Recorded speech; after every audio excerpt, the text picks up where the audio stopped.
Esse é o ValenteCast, seu podcast sobre direito, educação e tecnologia, e hoje nós voltamos à Lei Geral de Proteção de Dados para falar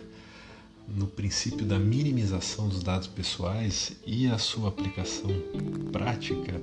a uma novidade do Banco Central, que é o início dos testes da chave Pix. Em primeiro lugar, o princípio da necessidade é definido no artigo 6º, inciso 3º da Lei Geral de Proteção de Dados Pessoais como a limitação do tratamento ao mínimo necessário para a realização de suas finalidades, com abrangência dos dados pertinentes, proporcionais e não excessivos em relação às finalidades do tratamento de dados. Então, nesse conceito do princípio da minimização dos dados pessoais, há um destaque ao mínimo necessário, por isso que o princípio da necessidade também é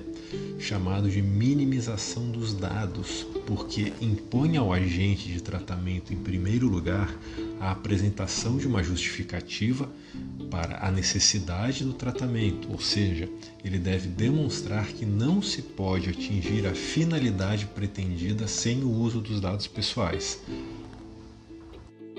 E lembrando que a finalidade também é um princípio de tratamento dos dados pessoais previsto no inciso 1º do artigo 6º do LGPD, que tem uma relação direta com o princípio da necessidade.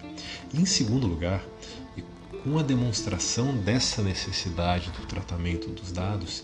o princípio da necessidade impõe que seja tratada a quantidade mínima e suficiente de dados pessoais do titular para a finalidade indicada durante o menor tempo possível. Então, de novo, o princípio da finalidade aqui numa relação direta com a necessidade. Em outras palavras, o resultado pretendido com o tratamento deve ser alcançado com o mínimo possível de dados pessoais. E um exemplo de aplicação prática desse princípio está na chave Pix, que foi criada para ser utilizada pelo novo sistema de pagamento instantâneo regulamentado pelo Banco Central do Brasil, que está em fase de teste nas instituições financeiras desde o dia 5 de outubro de 2020, desde ontem, considerando que esse episódio está sendo publicado no dia 6 de outubro, e ele vai entrar em funcionamento efetivo a partir do dia 16 de novembro de 2020. E essa chave Pix leva em conta o princípio da necessidade em respeito à proteção de dados pessoais. Essa chave Pix é um meio de realizar pagamentos, transferir e receber valores de forma automática, em qualquer hora do dia e em qualquer dia de semana, inclusive nos finais de semana e feriados. Eu lembro que, em regra, a transferência de valores de uma conta bancária para outra entre instituições diferentes é feita por meio de TED, que é a transferência eletrônica disponível, ou o DOC, que é o documento de ordem de crédito. E os dois, a TED e o DOC, variam de acordo com o valor a ser transferido e possuem diferenças também no prazo da sua efetivação, em regra a TED no mesmo dia e o DOC no dia seguinte, mas isso varia também de acordo com o horário de envio e essas transferências são restritas aos dias úteis.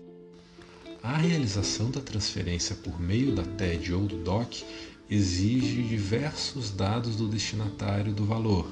que são o código da instituição bancária de destino, então não é o nome, geralmente nós temos que procurar qual é o código daquele banco,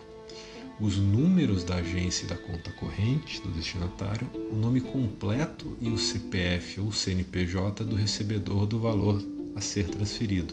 Então, além de uma quantidade excessiva de dados, qualquer erro de digitação em qualquer um dos caracteres de todos esses dados levará ao erro na operação e, em consequência, na ausência de efetivação da transferência. Então, a pessoa que quer realizar essa transferência para outra que tenha conta em outro banco precisa de uma grande quantidade de dados e, se houver um erro de uma letra ou de um número, ela vai descobrir, às vezes, no dia seguinte ou 2 dias depois, que a transferência não foi realizada no dia e horário em que ela havia planejado. Já o cadastro da chave Pix nas instituições financeiras pode ser feito apenas com a indicação de um dado pessoal, que pode ser o número do CPF ou do CNPJ, o número do telefone celular ou do e-mail, ou até mesmo pode ser feita com nenhum dado pessoal, com a criação de uma chave Pix aleatória ou de um QR Code. Por exemplo, então uma pessoa natural pode cadastrar essas chaves Pix em 3 instituições financeiras diferentes. Mas aí cuidado, se você incluir todos os seus dados em apenas uma delas, se em um banco você cadastrar o seu CPF, o número do telefone celular e o e-mail, não é possível utilizar esses mesmos dados em outro banco. Então, uma pessoa que tenha conta em 3 ou mais bancos diferentes pode cadastrar em um deles o número do CPF, em outro o número do telefone celular e em outro o número do e-mail. Se eventualmente for feito o cadastro em uma instituição financeira só, é possível depois realizar a portabilidade de uma ou mais dessas chaves para outras instituições financeiras. Então, a transferência eletrônica de um valor pode ser realizada com a informação de apenas um dado pessoal do destinatário, o que facilita, agiliza e reduz os custos da operação e, principalmente no que nos interessa aqui no aspecto jurídico, respeita o princípio da necessidade no tratamento dos dados pessoais. Então essa é uma tendência que deve existir daqui para frente no Brasil,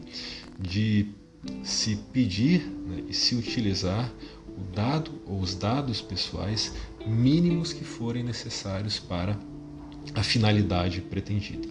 Então encerramos o episódio de hoje. Meu nome é Oscar Valente Cardoso e lembro a vocês que a grande maioria desses áudios do ValenteCast também pode ser vista em formato texto, claro, com algumas diferenças e adaptações, no meu blog oscarvalentecardoso.com/blog. Até amanhã para mais um episódio do ValenteCast.